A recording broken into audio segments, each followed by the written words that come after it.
Assalamualaikum warahmatullahi wabarakatuh. Innal hamdalillah nahmaduhu wa nasta'inuhu wa nastaghfiruh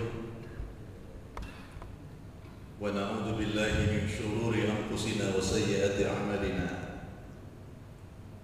May yahdihillahu fala mudilla lahu wa may yudlil falan tajida lahu waliyyan mursyida. Asyhadu an la ilaha illallah wahdahu la syarika lah wa asyhadu anna Muhammadan abduhu wa rasuluhu la nabiyya ba'dah. Allahumma shalli wa sallim wa barik ala sayyidina Muhammad wa ala alihi wa ashabihi ajma'in, amma ba'du.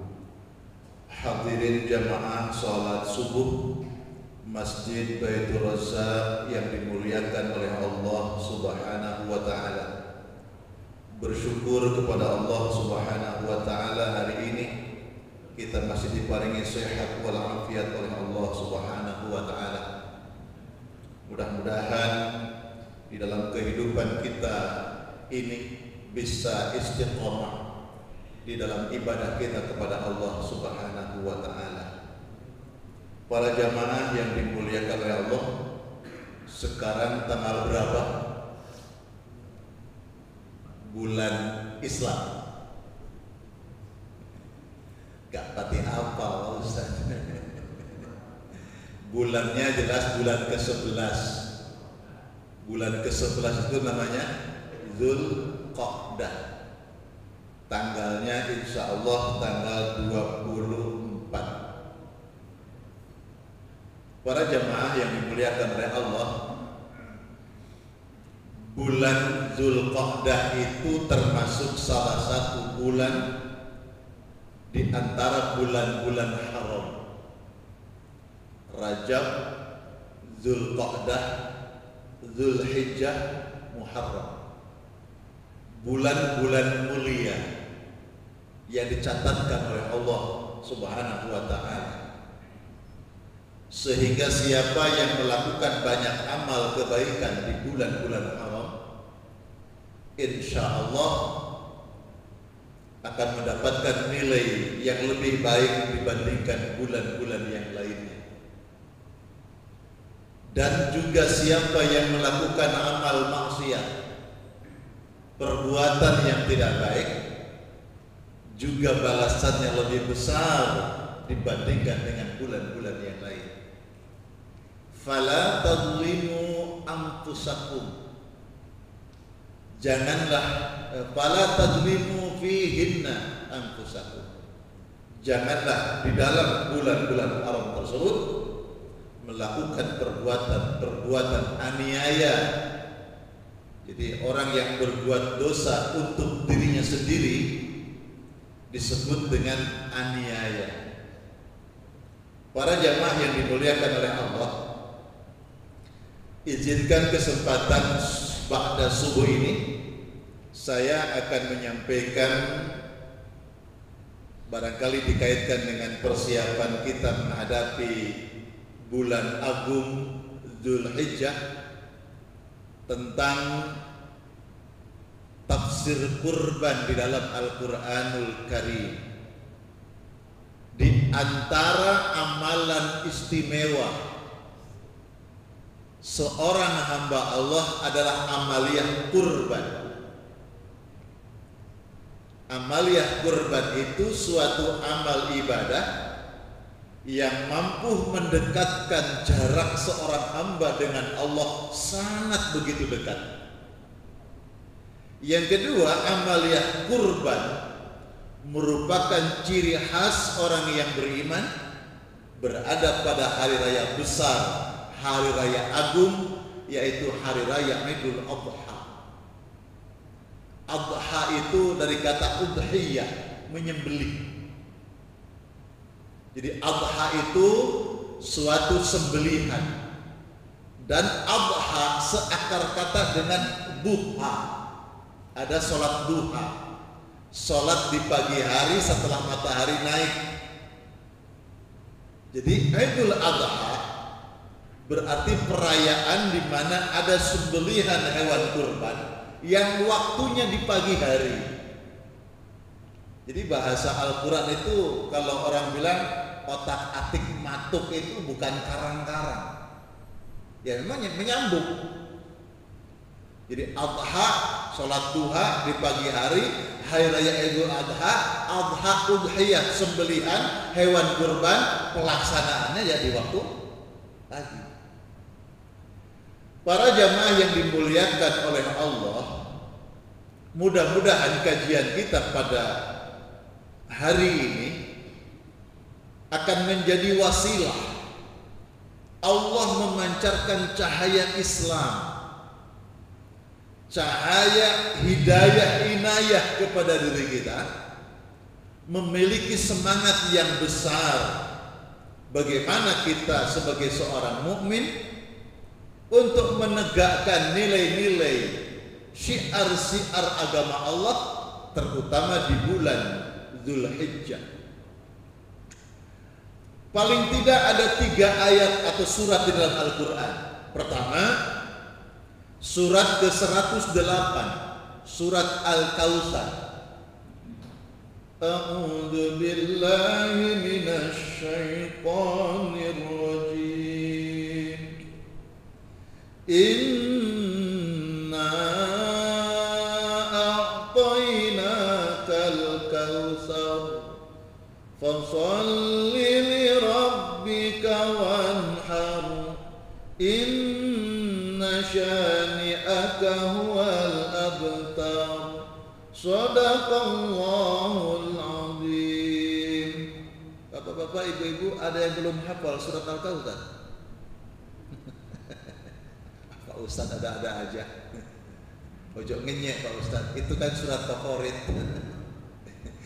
Kita ini Pak kalau sholat sunnah terutama, kalau enggak kulhu ya inna atoina, kalau enggak inna atoina kulhu, enggak pakai panjang. Nah, gitu kan? Itu surat yang favorit para jamaah yang dimuliakan oleh Allah.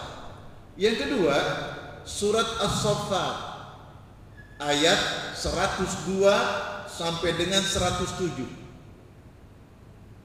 Bagaimana peristiwa Nabi Allah Ibrahim, kecintaannya kepada Allah, berkurban karena Allah, sampai rela anaknya sendiri dikurbankan karena diperintah oleh Allah.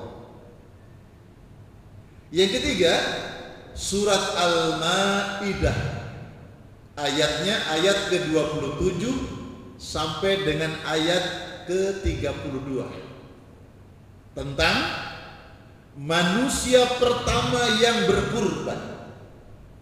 Nah, insya Allah kita akan mengkaji surat Al-Maidah ini yang berkenaan dengan sunnah manusia pertama berkurban. Para jamaah yang dimuliakan oleh Allah, kalau surat Al-Kautsar berbicara tentang nikmat Allah, sungguh kata Allah, kami telah memberikan kepadamu nikmat yang banyak. Bapak Ibu, apakah panjenengan sudah membuat sebuah pengakuan bahwa nikmat yang Allah berikan kepada kita begitu sangat besar? Kok kayaknya belum. Utang CAT ya. Hidup masih susah ya. Padahal Gusti Allah sampun dawuh, sungguh kami Allah telah memberikan kepadamu nikmat yang banyak. Tidaklah Allah berfirman, tidaklah Allah menyampaikan firman-Nya, sabdanya kepada kita, kecuali orang yang beriman itu menjawab sami'na wa ata'na, kami dengar ya Allah, kami taat ya Allah. Benar apa yang kau sampaikan, bahwa nikmat itu sangat banyak yang kau berikan kepada kami, dan itu hanya didapatkan bagi orang-orang yang mampu bersyukur kepada Allah. Orang itu walaupun dibandingkan nikmat nikmat yang diberikan Allah kepada si A, nikmat yang diberikan Allah kepada si B berbeda, tapi yang membedakan itu justru rasa syukur kepada Allah Subhanahu wa taala. Berapa banyak orang yang sehat tidak ketemu syukurnya kepada Allah, tidak kuat sholat. Berapa banyak di antara hamba Allah yang tidak punya kedua tangannya, tidak punya kedua kakinya, mampu bersyukur kepada Allah, sholatnya taat. Pernah menyaksikan orang seperti itu? Yang membedakan tentang nikmat itu, apakah kita menemui syukur itu, menemukan syukur itu yang diberikan Allah atau belum? Maka ketika siapapun hamba Allah yang menyatakan, ya Allah, benar nikmatmu begitu sangat besar, maka siapa yang menyikapi bahwa Allah telah memberikan nikmat yang besar, tuntutannya ada dua. Fasalli li rabbika wanhar. Fasalli li rabbik. Maka wujud ciri orang yang menerima nikmat Allah yang banyak, dia akan sanggup untuk selalu menunaikan salat karena Gusti Allah. Fasalli li rabbik. Dia tunaikan salatnya semata-mata karena Allah Subhanahu wa taala. Jadi kalau ada orang itu nikmatnya banyak tapi masih belum sholat, berarti dia belum benar punya iman. Yang kedua, wanhar. Orang yang syukur kepada Allah tentang nikmat yang diberikan kepada Allah, maka dia akan memiliki sikap dan sifat rela berkorban. Wanhar, berkurbanlah. Itu surat Al-Kautsar. Jadi orang yang mendapatkan nikmat yang besar dari Allah, maka dia orang yang pandai bersyukur. Orang yang pandai bersyukur dialah orang yang beriman kepada Allah. Tuntutannya dua. Pertama, dia menunaikan sholat, berarti dia menjalin hubungan yang baik dengan Allah Subhanahu wa ta'ala.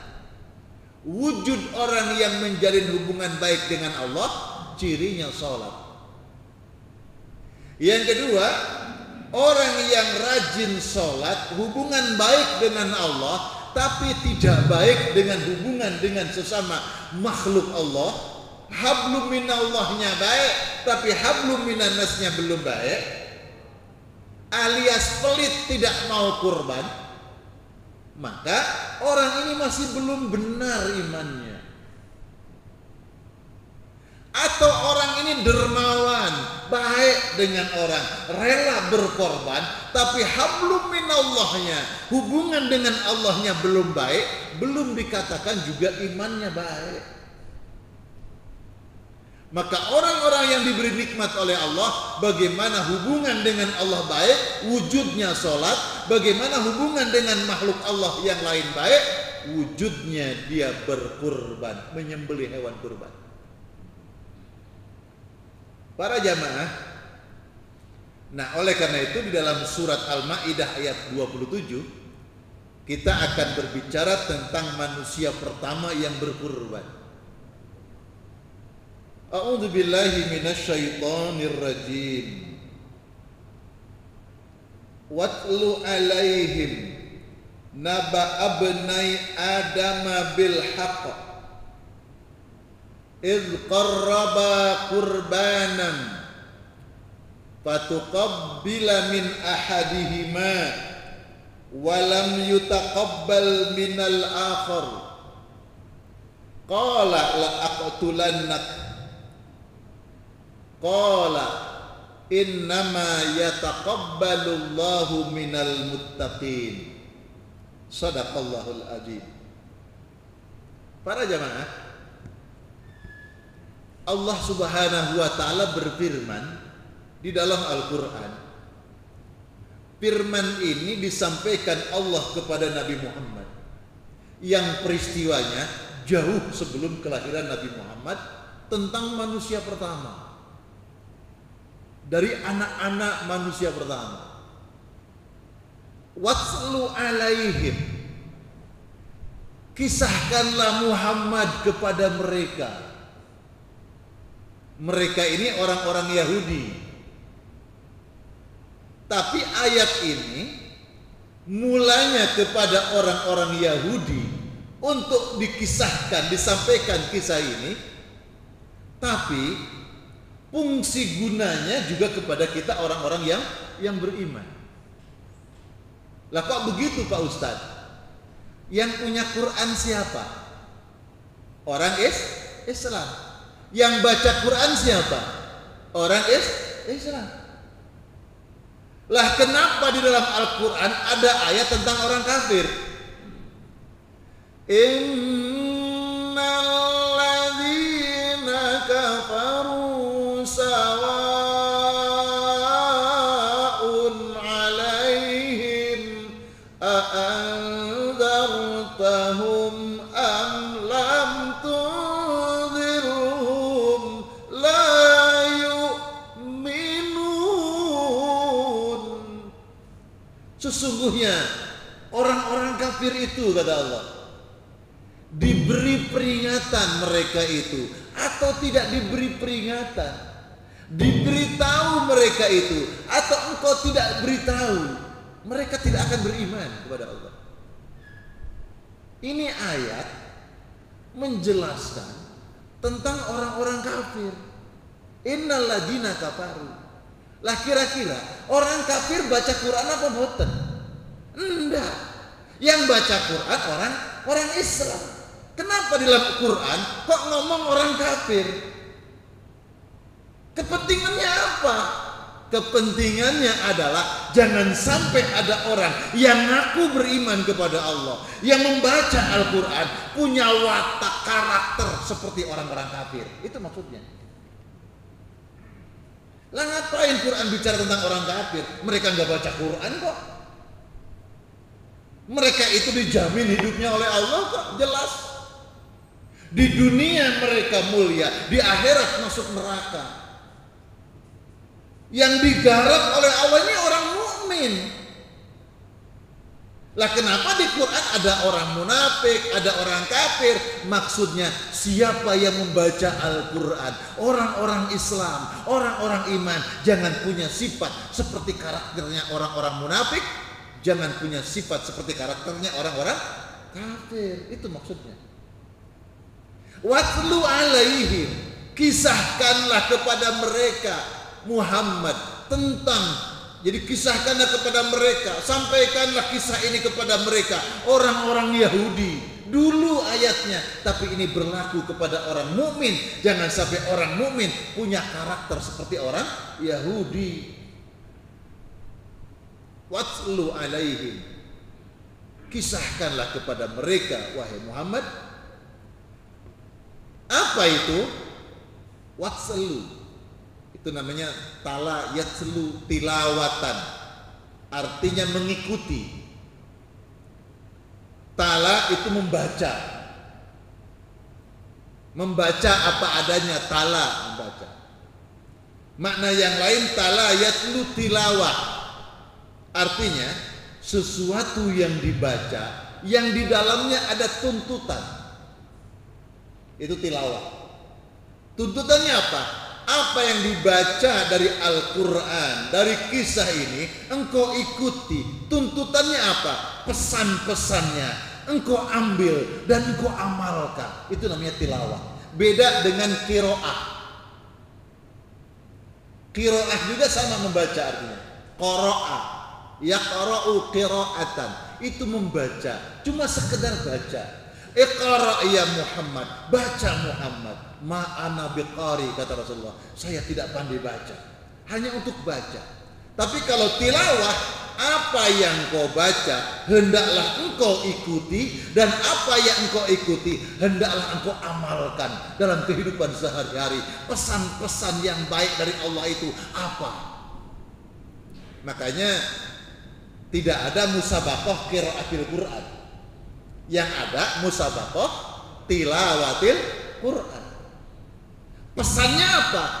peserta MTQ dan dewan juri dewan hakim MTQ adalah orang-orang yang bukan hanya membaca Al-Quran, tapi mereka orang-orang yang bisa mengamalkan isi daripada Al-Quran.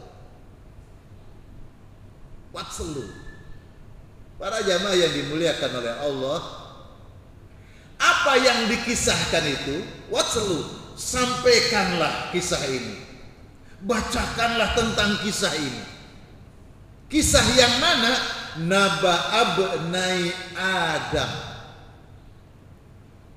tentang kisahnya kedua anak Adam.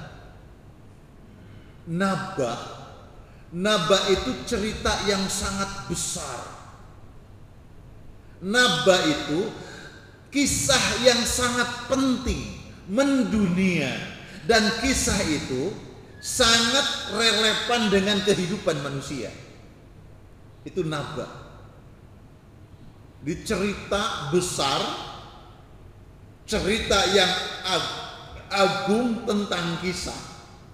Yang kisah ini relevan dengan kehidupan umat manusia. Itu namanya naba. Nah, berita itu kan banyak, kisah itu.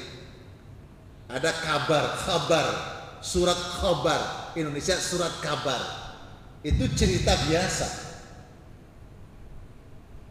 Kalau cerita yang baru namanya hadis. Hadasana fulan. Periwayatan hadis tentang hal-hal yang baru, itu namanya hadas. Kalau kabar, surat kabar, itu berita biasa. Yang menyampaikannya disebut dengan wartawan. Walaupun beritanya berita dunia, misalkan Presiden Amerika berbicara tentang apa, itu berita dunia memang, tapi relevansinya dengan kehidupan panjenengan apa? Tapi kalau naba, berita besar, kisah yang sangat penting, relevan dengan kehidupan manusia, dan yang menyampaikan kisah itu disebut nabi. Maka nabi menyampaikan berita yang penting, bukan ecek-ecek, bukan berita yang remeh-temeh, maka disebut nabi. Isi beritanya disebut naba. Ini luar biasa bahasa Al-Quran itu. Isi beritanya disebut naba, penyampai berita disebut nabi. Maka apa yang disampaikan nabi-nabi Allah itu berita penting yang relevan untuk kehidupan manusia, untuk menggapai keselamatan, kebahagiaan dunia sampai di akhirat. Nah, para jamaah yang dimuliakan oleh Allah, maka kalau kita mendengar berita dari nabi, apa yang disampaikan? Wahyu. Baik itu Al-Quran maupun kama qala Rasulullah, Nabi bersabda. Bagaimana sikapnya orang mukmin? Perhatikan dengan baik. Ikuti apa yang disampaikannya, lalu amalkan dalam kehidupan. Napa? Maka begitu pula yang disampaikan Allah, ayat-ayat Al-Quran yang disampaikan oleh Rasulullah. Wa idza quri'al Qur'an fastami'u lahu wa ansitu la'allakum turhamun. Apabila dibacakan ayat Al-Quran, dengarkan dengan baik. Fastami'u lahu, ansitu, diam, camkan, renungkan apa pesan-pesannya, lalu engkau amalkan. La'allakum turhamun, semoga engkau dirahmati oleh Allah Subhanahu wa ta'ala. Jadi panjenengan kalau baca Quran itu penuh dengan renungan. Lah sekarang kok model lah. Kalau panjenengan lihat haflah qiraah, penampilan qiraat di luar negeri itu, Masya Allah. Ya mungkin kita tidak langsung bisa menuduh yang tidak baik. Saya selalu mengawali sesuatu dengan baik sangka. Qori yang tampil atau qiraah ustazah yang bacakan Quran itu disawer, Pak.